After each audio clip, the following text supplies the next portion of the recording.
క్రీస్తునందు దేవుని బిడ్డలకు శుభములు, వందనాలు. ప్రియులరా, ఈ శ్రేష్టమైన సందర్భంలో కూడా మీ ముందుకు రావడానికి ప్రభు చక్కటి అవకాశాన్ని ఇస్తూ ఉన్నాడు. ఆ అవకాశాన్ని బట్టి ప్రభువుని ఎంతగానో నేను స్తుతిస్తూ ఉన్నాను, ఆరాధిస్తూ ఉన్నాను. Praise the lord. దేవునికి మహిమ కలుగును గాక. మీరందరూ క్షేమంగా ఉన్నారని నేను విశ్వసిస్తున్నాను. చక్కగా బైబిల్ చదువుతూ ప్రార్థన చేస్తున్నారని నేను నమ్ముతున్నాను.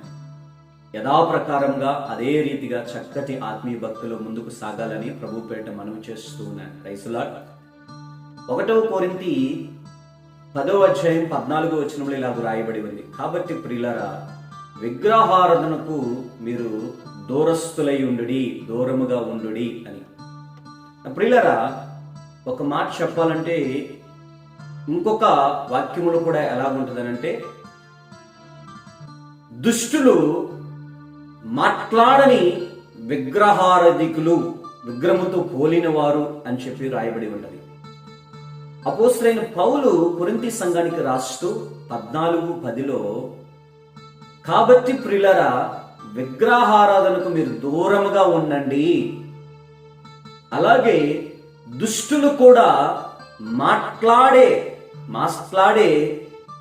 ఈ మనుషులు, ఈ దుష్టులు మాట్లాడని ఒక విగ్రహం లాంటి వారు, కాబట్టి వీరికి దూరముగా ఉండుడి అని చెప్పి అపోస్తలుడైన పౌలు గారు చెప్తారు. ఈ యొక్క మాట మనం ధ్యానించే ముందు ఒక చిన్న సన్నివేశాన్ని మీతో కూడా పంచుకోవాలని ఆశపడుతూ ఉన్నాను. ఒక అడవిలో తోడేలు, నక్క అనే 2 జంతువులు ఉన్నాయి. ఇవి ఏదో వారి మధ్య సమస్య రావడం వల్ల తోడేలు ప్లస్ నక్క 2 కూడా వివాదించుకొని, నక్క ఏం చేసిందనంటే తోడేలును చాలా బాగా గాయపరిచేసింది. గాయపరిచిన వెంటనే ఆ ఒక్క గాయాలు చాలా నొప్పిగా ఉండడం వల్ల ఇక ఎక్కడికి వెళ్ళలేకపోతుంది. తోడేలు ఒకే దిక్కున కూర్చొని ఉంది. నీళ్లు తాగుదామన్నా వెళ్ళలేకపోతూ ఉంది, ఆహారం తిందామన్నా వెళ్ళలేకపోతూ ఉంది. ఎక్కడికి వెళ్ళలేక ఈ గాయాలతో, పలు నొప్పులతో బాధపడతా ఉంది. ప్రియులారా, అలాంటి సందర్భంలో ఒక చెట్టు క్రింద ఈ యొక్క తోడేలు ఉన్నప్పుడు ఆ ప్రాంతాన్ని ఒక గొర్రె అలా వెళ్తూ ఉందనంట. గొర్రె వెళ్తూ ఉంటే తోడేలు పిలిచి, గొర్రె రా, ఇదిగో నక్క నన్ను ఇలా చేసేసింది, నక్కతో పొత్తు పెట్టుకుని నేను ఇలా చేయడం వల్ల మా ఇద్దరి మధ్య ఆ సంభాషణలో వివాదం వచ్చేసింది, నన్ను చాలా బాగా గాయపరిచింది, ఒళ్ళంతా రక్తపాతంగా ఉంది, నేను నడవలేకపోతున్నాను, నాకు కొంచెం మంచినీళ్ళు తెచ్చిస్తావా గొర్రె అని అనిందంట. నాకు మంచినీళ్ళు తెచ్చిస్తే నీకు నేను రుణపడి ఉంటాను గొర్రె అంటే, వెంటనే గొర్రె చాలా తెలివిగా ఆలోచన చేసి, నేను తాను తోడేలు గారు అనిందంట. వెంటనే తోడేలు అంటుంది, ఎందుకు, కష్టంలో ఉన్న నన్ను ఆదుకోవచ్చు కదా, ఇబ్బందితో ఉన్నాను, నా ఒక శరీరం అంతా రక్తమైపోయేసింది, నా ఒక్క బాధనన్న చూడవా, కాస్త నా గొంతును తడుపుకుంటా నీళ్ళు తెచ్చి, దాని తర్వాత నేను ఆటోమేటిక్గా వెళ్ళి ఆహారం తెచ్చుకుంటాను అని అంటే, వెంటనే గొర్రె చెప్తుంది, నీకు నీళ్లు నేను తెచ్చిచ్చాననుకో, నీళ్లు తాగుతావు, బాగానే ఉంటది, నీళ్లు తెచ్చిచ్చిన తర్వాత నీ యొక్క నిజస్వరూపం బయటపడుతుంది, నీకు ఆహారం కావాలి కదా, నన్నే చంపుకొని తింటావు, కాబట్టి నేను నీళ్లు ఇవ్వను అని చెప్పి గొర్రె వెళ్ళిపోయిందన్నమాట. ప్రియులారా, ఈ చిన్న సన్నివేశం చాలా పరమార్థం ఉంది, బాగా ఆలోచన చేయండి. గొర్రె అన్నది ఏమన్నదంటే, నేను నీళ్లు ఇచ్చానా, నీళ్లు తాగుతావు, కానీ నీ నిజ స్వరూపం బయటపడిపోద్ది, మరలా నాకే ముప్పు వచ్చేసి పడుతుంది, నన్నే చంపుకుంటావు, నేను సహాయం చేస్తాను కానీ నన్నే చంపుకుంటా, కాబట్టి నీకు నేను దూరంగా ఉండడమే మంచిది అని చెప్పేసి వెళ్ళిపోయింది. ప్రియులారా, ఈ ఒక చిన్న సన్నివేశంలో ఉన్న పరమార్థాన్ని మనం తేరి చూస్తే ఆధ్యాత్మికంగా కూడా 1 కొరింథీ 14:10 ఏమని రాయబడిందంటే, కాబట్టి ప్రియులారా, విగ్రహారాధకులు మీరు దూరంగా ఉండండి. ఏంటి విగ్రహారాధన? ఇదిగో ఈ దుష్టులు ఉన్నారు చూసారా, మాట్లాడే మనుషులే కానీ మాట్లాడని ఒక విగ్రహారాధికులతో సమానం. కాబట్టి దుష్టులకు మీరు దూరముగా ఉండుడి. దుష్టులతో మీరు జత చేశారనుకోండి, అదేంటో ఒక సామెత ఉంది కదా, ప్రొక్క జోలికి పోతే ముప్పు వచ్చి పడ్డదంట, చక్కదనం పోయిందంట కుక్క జోలికి పోతే. ఆ విధంగా మీరు దుష్టుల జోలికి మీరు వెళ్ళకండ్రా. దుష్టులు ఒక విగ్రహారాధికులతో సమానం. కాబట్టి విగ్రహారాధికులతో మీరు పొత్తు పెట్టుకోకూడదు అని చెప్పి సంఘ బిడ్డలకు దైవ సేవకుడు రాస్తూ ఉన్నాడు. నా ప్రియులారా, ప్రభు పేరిట ఈ యొక్క శ్రేష్టమైన సమయంలో కూడా ఆత్మదేవుడు నన్ను ప్రేరేపించి మీతో కూడా మాట్లాడేది ఏంటంటే, దుష్టులతో సహవాసము ఒక విగ్రహారాధన. Praise the lord. దుష్టులతో సహవాసము ఒక పాపిష్టి పని. దుష్టులతో సహవాసము దేవునికి అసహ్యమైన కార్యం. దుష్టులతో సహవాసం దేవునికి కోపము రేపించే పని. ఇది దేవునికి అసహ్యమైనది.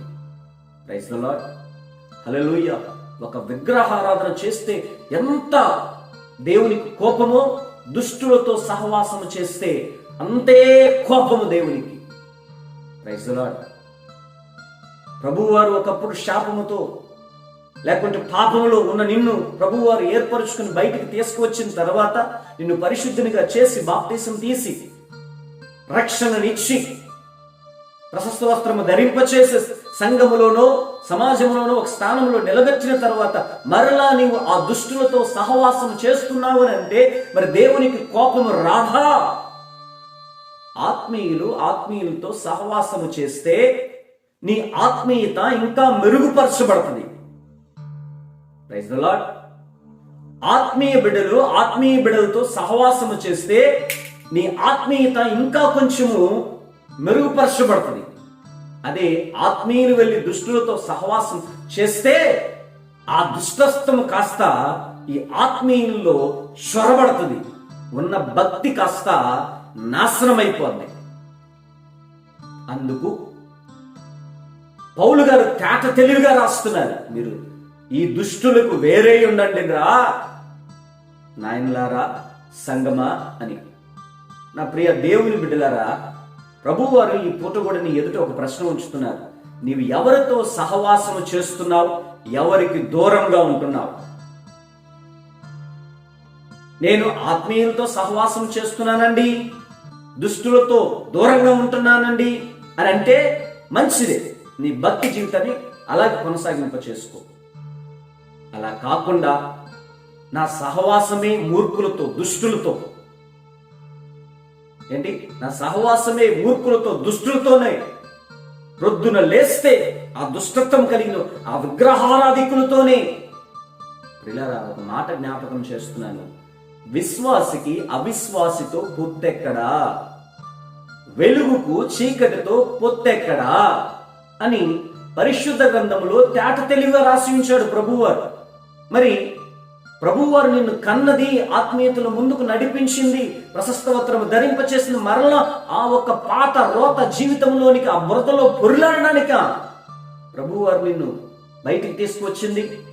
అదే సిగరెట్లు తాగేవాడితో తిరగడానికి, అదే త్రాగుడుతో బానిసత్వమైనటువంటి వారితో తిరగడానికి, గుట్కాలు వేసుకునే వారితో,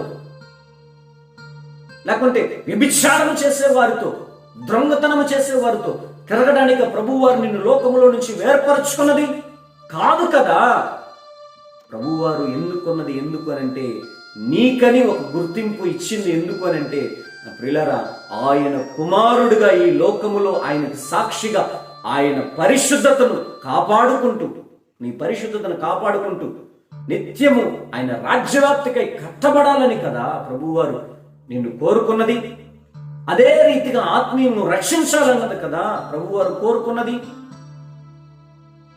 అలా కాకుండా ఈరోజు చెల్లి ఆత్మీయమైన బిడ్డే, కానీ అక్క ఏ అక్కతో సహవాసం చేస్తుందో తెలుసా? వ్యభిచారం చేసే అక్కతో సహవాసం చేస్తుంది. అన్న మంచివాడే ఆత్మీయుడే, మొట్టమొదటి ఆరాధనకు వెళ్ళే బిడ్డే, ఆరాధనలో ప్రభు యొక్క శరీరమును రక్తమును తీసుకునే బిడ్డే, మొదటి వరుసలో కూర్చున్నటువంటి ఆత్మీయుడే. కానీ సహవాసం ఎవరితో తెలుసా? లంచగొండులతో, వ్యభిచారులతో, మద్యానికి త్రాగుడైనటువంటి బానిసలతో, గుట్కాలకు, పాన్పరాకులకు, గంజాయులకు బానిస అయిపోయినటువంటి వ్యక్తులతో సహవాసం. నీవు మరి భక్తి దేవునికి ఇష్టంగా ఉంటుందా? నీ భక్తి దేవుని మందిరానికి వస్తే మొదటి వరుసలో కూర్చుంటావు, చక్కగా చప్పట్లు కొట్టి దేవుని ఆరాధిస్తావు. మరి బయటికి పోతున్నాగానే సహవాసం ఎవరితో? బయటికి వెళ్తున్నాగానే సహవాసం ఎవరితో? లంచగొండులతో సహవాసం చేయమని చెప్పాడా ప్రభు? పాపిష్టి వారితో సహవాసం చేయమని చెప్పాడా ప్రభు? త్రాగుడుతో ఉన్నటువంటి వారితో సహవాసం చేయమన్నాడా ప్రభు? వ్యభిచారం చేసే వారితో సహవాసం చేయమన్నాడా ప్రభు? అందుకే కదా పరిశుద్ధ గ్రంథం రాయి, నాయన నువ్వు విశ్వాసిగా ఉన్నావు, అవిశ్వాసి దగ్గరకు పొత్తు పెట్టుకోబాకురా.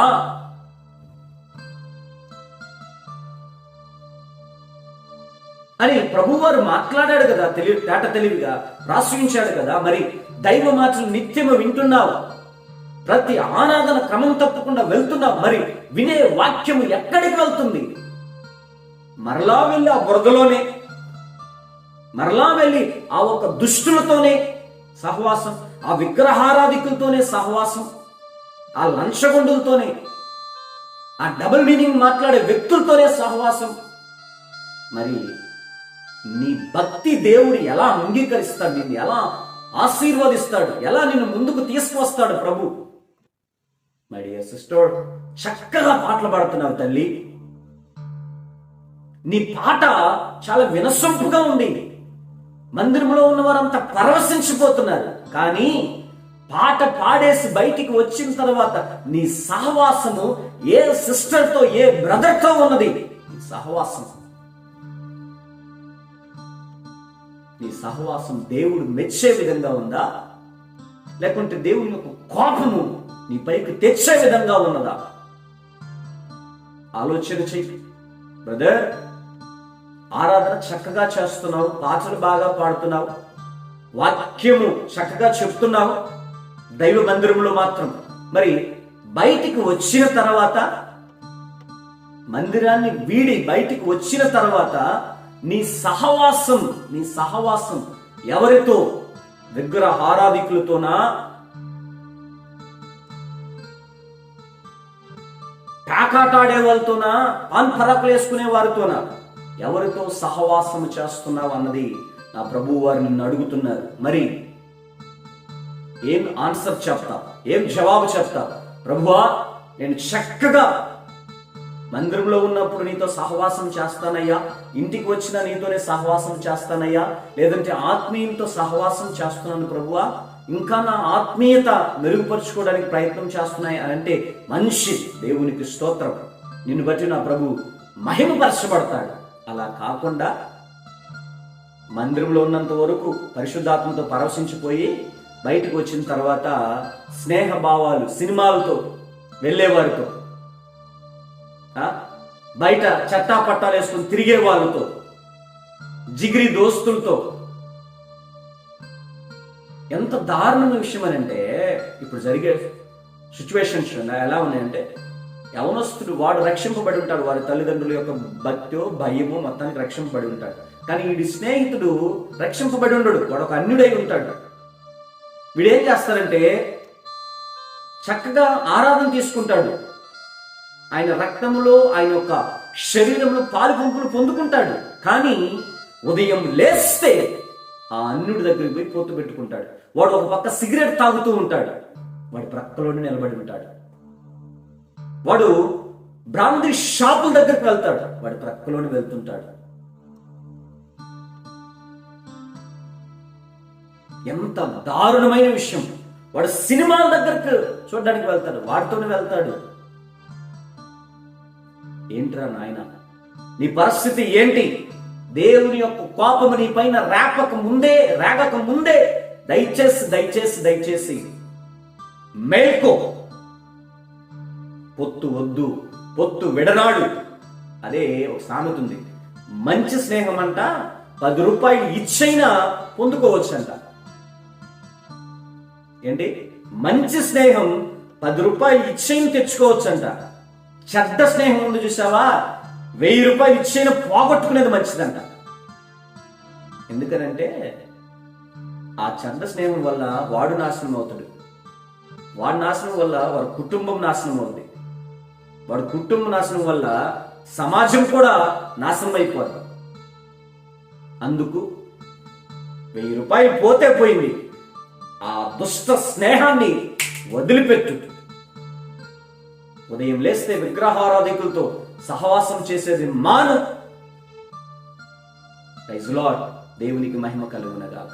నా ప్రియులారా, వాడి యొక్క స్వరూపం బయటపడుతుందండి, వాడి యొక్క స్వరూపాలు బయటపడతాయి. ఈరోజు నీ ముందు చక్కగానే నటిస్తారు, కానీ వన్స్ వారు ఈ యొక్క మందిరము దాటిన తర్వాత, ఇల్లు దాటిన తర్వాత ఏమవుతుందంటే స్వరూపాలు మారిపోతూ ఉన్నాయి.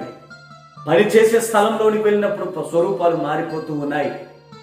అన్ని జనులు చేరిన స్థలంలోనికి వెళ్తే స్వరూపాలు మారిపోతున్నాయి, బుద్ధులు మారిపోతున్నాయి. మరలా అక్కడి నుంచి దైవ బిడ్డలతో చేరినప్పుడు మరలా చక్కగా పాటలు పాడడం, కరములు తట్టడం.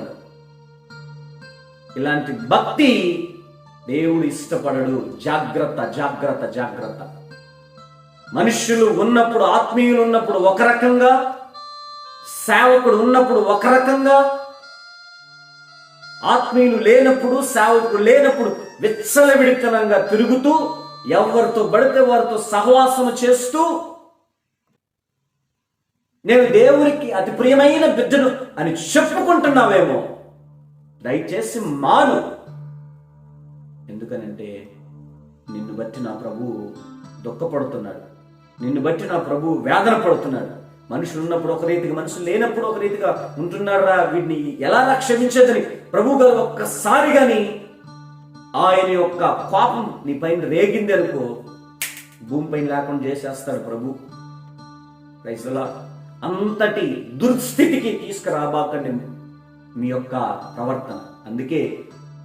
అందుకే ఇదిగో నాయన తిమోతి, నీ యొక్క యవనేచ్ఛల నుండి పారిపో, నీ యొక్క జీవితాన్ని పవిత్రముగా కాపాడుకో అని చెప్పి పరిశుద్ధ గ్రంథంలో అంత జాగ్రత్తగా రాస్తాడు భక్తుడు.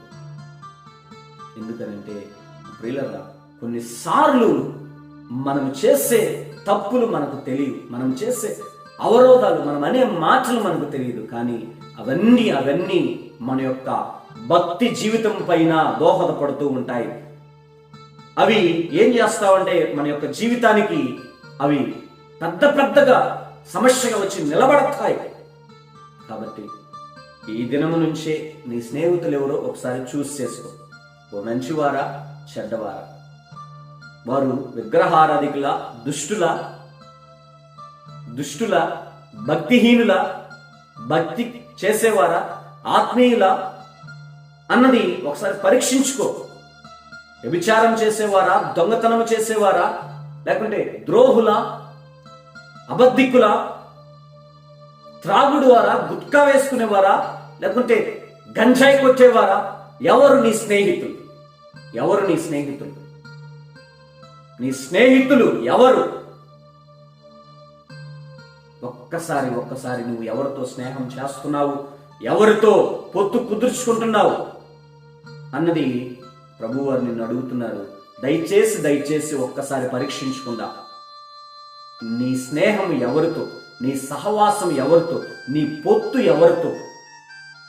ఎవరితో తిరుగుతున్నావు, ఎవరితో కూర్చుంటున్నావు, ఎవరితో నడుస్తున్నావు అన్నది కనీసం నీకైనా తెలియాలి కదా. తెలిసేదిలే. ప్రియ చెల్లి, తమ్ముడు, దయచేసి ప్రభు పేరట ఒక దైవ సేవకునిగా, మీ యొక్క ఆత్మీయ సహోదరునిగా వేడుకొంచున్నాను. మీ యొక్క స్నేహితులు ఎవరో, మీ యొక్క నడవడికను ఒకసారి పరీక్షించుకుందాం. Praise the lord. అందుకే సంఘానికి ఆయన రాస్తున్నాడు. కాబట్టి నా ప్రియులారా, మీరు విగ్రహారాధికులకు దూరంగా ఉండండి. ఎవరు విగ్రహారాధికులు? దుష్టులు, విగ్రహారాధికులు. వారితో సహవాసం చేయబాకండి, వారితో పొత్తు పెట్టుకోబాకండి. తోడేలుతో పొత్తు పెట్టుకుంటే నా ప్రాణానికి ముప్పు అని తెలుసుకున్నది గొర్రె. తోడేలుకు సహాయం చేశానా, అది మరలా నీళ్ళు తాగొచ్చి నా ప్రాణాన్ని తీసేస్తుంది అని చెప్పి గొర్రె తెలుసుకుంది. మరి గొర్రెలాగా నువ్వు ఉన్నావా? ఆ దుష్టుడితో సహవాసము చేస్తే నా జీవితంలో మరకబడిపోద్ది. ఆ దుష్టుడితో సహవాసం చేస్తే నా ప్రాణానికి ముప్పు. ఆ దుష్టుడితో సహవాసం చేస్తే నా కుటుంబంలో నెమ్మది లేకుండా పోద్ది. ఆ దుష్టుడితో సహవాసం చేస్తే నా కుటుంబం చిన్నాభిన్నమైపోద్ది. ఆ దుష్టుడితో సహవాసం చేస్తే నా భక్తి జీవితము చెదరిపోద్ది అన్నది నువ్వు గ్రహించగలుగుతున్నావా? తోడేలుతో సహవాసం చేస్తే నా ప్రాణానికి ముప్పు అని గ్రహించింది ఒక గొర్రె. మరి నువ్వు ఎలా నీ ప్రయాణాన్ని కొనసాగిస్తున్నావు? ఎవరితో సహవాసం చేస్తున్నావు అన్నది ప్రభువారు నీ ముందు ఉంచుతున్నారు. Praise the lord. నా ప్రియులారా, ఒక్కసారి మనం పరీక్షించుకుందాం. నిజముగా మనం ఎవరితో సహవాసం చేస్తున్నాం, ఎవరితో స్నేహం చేస్తున్నాం అన్నది మనం ఒకసారి పరీక్షించుకొని, దుష్టులైతే ప్రక్కన పెట్టేద్దాం. ఆత్మీయులతో సహవాసము చేస్తూ, సంఘ బిడ్డలతో సహవాసము చేస్తూ, దైవ సేవకులతో సహవాసము చేస్తూ, దేవునితో సహవాసము చేస్తూ ఇంకా మన భక్తిని మెరుగుపరుచుకుందాం. ఇంకా కొంచెం లోతుగా ఎదుగుదాం. అలా ఎదిగేదానికి మనం ప్రయత్నం చేద్దాం. తప్పకుండా అలాంటి కృపను నా ప్రభు మనకు అనుగ్రహిస్తాడు. ఆమేన్, ఆమేన్, ఆమేన్. ప్రభు ఈ మాటలు ఆశీర్వదించి దీవించునుగాక. Amen. God bless you. God bless you.